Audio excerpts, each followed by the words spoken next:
James Hamilton for MMA UK, joined via Skype by Blair Ford. Blair's joining us today as he's got a fight coming up on the 29th of February, and that's at On Top Fight Promotions against Finlay Wright. So we're getting very, very close to fight day. Now, how's everything been going towards this fight camp? Blair, has it been a good camp for you so far? Yeah, mate, I'm feeling fantastic now. Normally when it comes to about 2 weeks out, you start to feel a bit sluggish with the diet and that. But I'm feeling this is the best I'm feeling just now. So I'm looking forward to it. I'm looking forward to see how I perform. This will be your third fight. Is that correct, yeah? My fourth. Fourth fight. So are you noticing between fights quite big improvements in your overall MMA game? Well, yeah. So I had my last fight was July, July, and I was meant to fight again in September, but I got quite ill, so I couldn't take that fight. And then, so it's been a blessing because I've had a good 7 months to overall improve my game, and enjoy training MMA as a whole. So, yeah. Yeah, I mean at this stage, it's you do make massive leaps early on when you're starting out in your amateur career, and you're still training at Food Dog, yeah. I'm still training at Food Dog, yeah, still training. Do you get much chance? Because obviously I know Food Dogs has connections with like higher level and stuff like that. Do you ever get the opportunity to pop down to higher level and train as well? Have you had that chance yet? Not so much train, but I've been through to a couple of Super Sundays, and the rounds there are pretty tough, pretty intense rounds. Yeah, I went through to the higher level winter club a couple of weekends ago on the Saturday, and it was good to get rounds in there as well. It was a good environment because you were matched against a guy who was similar weight, and then there was loads of people watching as well, so it was you had that bit of nerves going into it, so it's quite fun. It's quite fun. Yeah, the infamous Super Sundays. That just as you're saying there about nerves, it must be quite nerve wracking when you're getting down there, obviously, because it's all new guys. Is that quite a nerve wracking experience? First times going down there.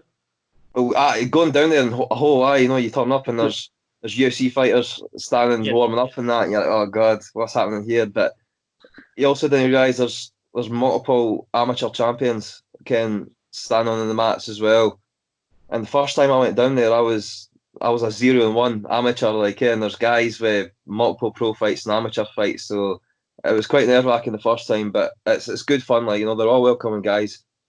And yeah, like you said, the rounds that you get through, there's a different intensity to anywhere else. So yeah. Yeah, that's it. I mean, there's quite a deep talent pool down at that gym. Obviously, Ian's taking you down there for a reason because it's a really good experience for you, and certainly one I'm assuming has benefited you. 100%, yeah. Like I said, I'm used to doing 3 rounds in the gym, with my normal training partners. But then, you're thrown in with, like Stevie Ray or that, and you're doing a 5-minute round, and he's putting the pace on you, and you're puffing within a minute and a half, and you've got to try and go for another 3.5. That's hard. It's hard going, but it's good. It's good. That's what you need. You need that intensity if you're hoping to improve up the ranks and stuff. Aye, that's it. I'm assuming it'll keep you sharp in there when you're in with guys like that as well. Because let's say that's a daunting thing standing across for you like a Stevie Ray or something like that. 100%. It is. Yeah, like I say, even just these well-known professional guys who are well-known in Scotland, you've got to stand across them as so it's. You don't know how hard they're going to go, so you take it lightly. And it's like I say, it's just spar with the different bodies in general. Even that's good, because you get used to how your training partners move and the things they like to throw. But when you throw in these different training partners, it gets used to competition as well. Just like that's it. And assuming obviously once you get to a fight and you're fighting guys who are sort of similar there. And you've been training, you've been sparring with guys who are really, really experienced. I'm assuming that helps with the nerves leading into the fight as well. Yeah, I mean, yeah, it does kind of. I mean, Super Sunday's nerve wracking, but yeah, like going into a fight is just a completely different ball game as well. Like, yeah, but like because you've had that, you've been used to sparring with these different bodies. Yeah, I suppose you are quite used to, going in with that different person Aye. and going against them. It's a familiar feeling, but Yeah. yeah, the fight is still always completely different. Like That's it. I think the last time I watched you fight and live was Art of Combat. Uh, that's right. Aye. I can remember Yeah. going back then. You get a good win in Art of Combat, and that was really close to where you live as well. Yeah. So how I can remember you saying about the atmosphere that night, you really enjoyed. So when you get a win like that on a show like Art of Combat, does that just continually give you that hunger to get back in the cage and keep fighting? Well, yeah, aye. I mean, the Art of Combat one's pretty special because Mm. obviously I'm living in Dunfermline and Art of Combat's in Dunfermline, so that was pretty special. But like, yeah, everything leading up to that, it was just like so much emotion had gone in it because that was also my first time cutting to 66. Mm. So that was a bit of a nerve-wracking point. And then I had, I think it was 3 or 4 different opponents leading up to that fight. Mm-hmm. So no, there's times where you're like, am I going to be fighting? Am I not going to be fighting? And then I think it was like 6 days before I prepared for like a completely different opponent, and then I was told I was fighting somebody else. And Ken, by that point, you're just like, right, just give me a fight. I don't care who it is. But yeah, it makes the nerves a bit more when when like all your friends and family are there screaming on you, like, yeah, and you're up on that stage, like, yeah, it's different, like, yeah, and especially after Art of Combat, I fought about 7 weeks after that. Yeah. I just had to get straight back in. That the rush was it was going through me, so I wanted to get back in there, like, yeah. Is that something then, see what you're saying about all the changes of opponents, which we know is pretty commonplace at sort of the amateur regional scene. That happens quite a lot. Guys get hurt or fights change. That experience then, do you kind of going forward focus less on the opponent and more just on yourself going into the fight because you know that opponent can change so much? Well, I mean, as you get more amateur fights, you start to you get higher up opponents and you start to know who the opponents are. So you maybe try and switch it up for like if there's anything that your opponent does, you try and tune into that. But like, when it's your first or second fight, you don't know who you're fighting, you don't know who the guy is. You Mm-hmm. can only really like prepare for like the size of the person is, I think, if you Yeah. know what I mean. But with that one, it was like the first guy I was fighting was quite short, and then the next guy I was fighting was about like 6'3" or something. And then the next guy I ended up fighting was about like 5'8" again. So it was chopping and changing. Like, yeah, it was a bit of a roller coaster. So it sounds like that could be a wee bit, mess with your head a wee bit. Just the Well, difference in the opponents all the time. I did a wee bit because, like I said, I didn't care long about the first guy. The second guy, he was, I'm sure he won. What was it he did? I'm sure he won the blue belt at the British BJJ Open or something. Yeah. So I was preparing for more like a grappling based opponent then. Like, yeah, I was preparing for that. And then 6 days out, I got told I was fighting a 5'8" boxer. Like, yeah, so no, it just threw me completely off a game. But I was like I said, at that point, I was like, I'll fight anybody. I'll fight anybody. Like, It's obviously everything turned out really well at Art of Combat anyway. yeah. You get in there and you got the victory. Um, so obviously this is your first fight of 2020. This year ahead, have you got a plan in your own head that how many times you would like to fight? Obviously, barring injury and stuff like that. Yeah, so I wanted to fight 3 times last year, but no, that didn't quite happen. There's obstacles in the way. So at least 3 this year, maybe. I'd say at least 3. Like, yeah, if more happens, then more happens. But I'm not going to try and overdo it because that was the reason why I couldn't fight as Mm-hmm. often. I tried to take about 3 fights in the space of like 6 months or something, and I Mm-hmm. ended up quite ill doing it. Like, yeah, so if I get 3 over the year, then I'll be happy. Like, yeah. And in terms of opponents and stuff like that, this is a question I quite like asking amateurs now, since I think it was James Dillon that told me this. Are you looking to try and get in there against different types of guys so you can test yourself out against? So, for example, like you're saying there, a guy that's really good on the ground, so you're focusing on that. Do you think it's a good idea for you in your progress that you fight different styles and guys that have got strengths in different areas, so you can try and experience as much as you can before maybe looking to turn pro in the future? It's an interesting look on it, to be honest. It's not really something I've thought about. Like, I mean, I suppose you've got to try and prepare for like the opponent that's coming heady, but no, we've not really, like, when I've spoke to Ian and stuff, he's not really said like specifics. Like, we'll try and get this type of opponent, or we'll try and get this type of opponent. It's just whoever I've been offered, I've taken. If you know what I mean, like, yeah, that's been much it. Yeah, so for you at the moment, it's just about getting as much cage experience as you possibly can, body willing, obviously. Yeah, pretty much, man. Pretty much, just cage experience and just like, yeah, like, yeah. I suppose the better opponent I can get at this stage, yeah, I'm looking to like fight better guys. I suppose, like, yeah.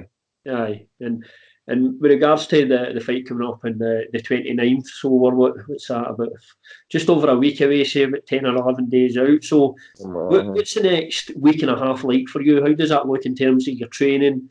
How things will be for you making weight? Can you talk us through what it will be like for you the next, say, 10 or 11 days? I'll be still full speed ahead. Like the rest of this week. It'll still be full intensity. I'll also have my last spar this week. That'll be the last of the sparring, and then next week I will not want to say slow it down, but like, I'm not wanting to like still be, like wrestling and stuff, like where you could potentially get injured. Like, it'll just be like drilling stuff, hitting pads, combinations and stuff, and then also focusing on the weight as well, and focusing on that side of things. Like, but like, like I still like to be on my toes on fight week, but not like full intensity as like the past like 7 or 8 weeks has been. So that last week, you're sort of trying to mitigate any chances of injury, but we'll keep yourself sharp through drilling, pad work and stuff like that. And in terms of making the weight, how is that experience for you through the weight cutting process? Well, this time I normally fight at 66, but it's a catch weight of 67 this time, so there's a wee bit in your head where you then have to focus on that extra kilo to lose. Like, so I'm the same as what I'd normally be. I'm the same weight as what I'd normally be right now. I'm a few kilos out, so yeah, that's how it should be. I'll be fine. Yeah, that extra kilo that can make a big difference, because sometimes it's say last few pounds or the last kilo that's the one that makes you suffer during the weight cut. Yeah. Sometimes it can be. I mean, the first time I done 66, I didn't really like.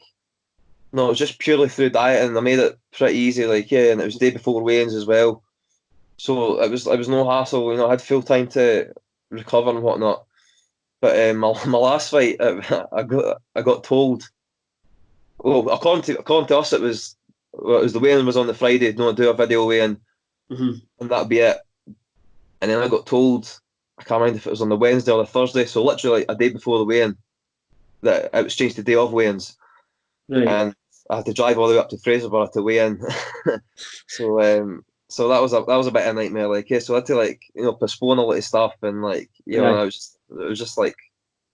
It was a bit of pain, but I still made it fine. Like, there was no hassle at all. Like, but it was just an extra thing to worry about when it came to the fight. Like, So is it just purely through diet you'll get to 67 for this one then? I'll see how I go. Like, I mean, if I have to cut a kilo and a half or whatever in water, then that's what it needs to be. But I'm not gonna be stressing about it too much. Like, I'll make it fine. And will you be fight week? Will you be torturing yourself? We're looking at different types. I know you seem to be a chocolate bar connoisseur. For what I see online, anyway, we do agree on some of them. So you're one of these fighters that tortures yourself with food channels and stuff like that. And you see, mate, you know what it is? I'm completely fine the rest of the time. Like, I've got a massive sweet tooth, but I feel like whenever Ian messages me an opponent and I say yes, it's like Facebook just throws all these mad videos of like, big cheesecakes and that. Like, it's toxic. It really is. Like, because I never see them any other time. But as soon as like I start training, for a fight, it's all these videos come out like, yeah, that's irritating. Do you want to know what it is, mate? It's because you know you can't have it. You're on ultra high alert for it. So before we go, one last very important question. You can only have 3 chocolate bars the rest of your life. What are they? Oh, toffee crisp, Right, crunchy. I am on board with that. Aye, so toffee crisp, crunchy, and I'll go with a salted caramel Kit Kat. I'm going to be honest with you, I expected better. No, really, I'm quite. See, when it comes to chocolate bars, I'm quite simple. But like when it comes to cakes, like there's one I saw the other day. There's a cafe just in the road from me, and they specialise in cheesecake, and it was half a what's it called? Easter egg. Easter egg with cheesecake in it, and I'm like, come on. Right, I'll let you in the wee secret here, right? I've made these before. I used to many years ago be a chef, so I made these for my wife before. They are quality, but they are a pain in the arse to eat because you can't use like a fork and knife like you would do with normal cheesecake. So you literally just need to pick up the Easter egg and just shovel that thing in. Aye. So it's definitely a food for in the house. Aye. It's not for eating in somewhere public. Well, there you go. That's you for anybody watching the interview. That's what any friends or family can get you after your fight. Sort them out with some chocolate egg Easter egg, Easter egg cheesecakes. So obviously we'll just finish on this. So you're fighting Finlay, right? Do you know much about Finlay? I know Finlay trains up at H-Mac out in Ross Houston's gym. So do you know much about Finlay? I've watched him fight twice actually. I watched him on top last year, and then, funnily enough, he fought my teammate, which I was actually in the corner for. So I got a good look at him there. But yeah, I mean, I think I'm not overlooking him in the slightest. I think he's a good opponent, like yeah, and that's what's making me look forward to this fight. Like yeah, I'm looking forward to fighting him. Is that a benefit then that you've actually had a close-up look at Finlay? So, and with your teammate fighting him as well, I'm assuming you can get some insight from your teammate as well. Yeah, well, I think Finlay actually took the fight short notice from my teammate. I don't know how long I had to prepare for it, like yeah, but yeah, no, I was impressed with how he performed because like the teammate that he fought, Ross Newbigin, you know, he put on a good performance against him, and Ross is, you know, probably one of the better guys in the gym, and you know, Finlay put on a good show, so I'm looking forward to it. I really am. And yeah. Well, listen, thanks very much for giving us some time tonight. Like to say, you're fighting on the 29th of February on Top Fight Promotions against Finlay, right? So obviously, best of luck in the fight, Blair, and thanks again for giving us some time. Thanks, man. Thank you very much. Cheers. Thanks, mate. Right, cheers.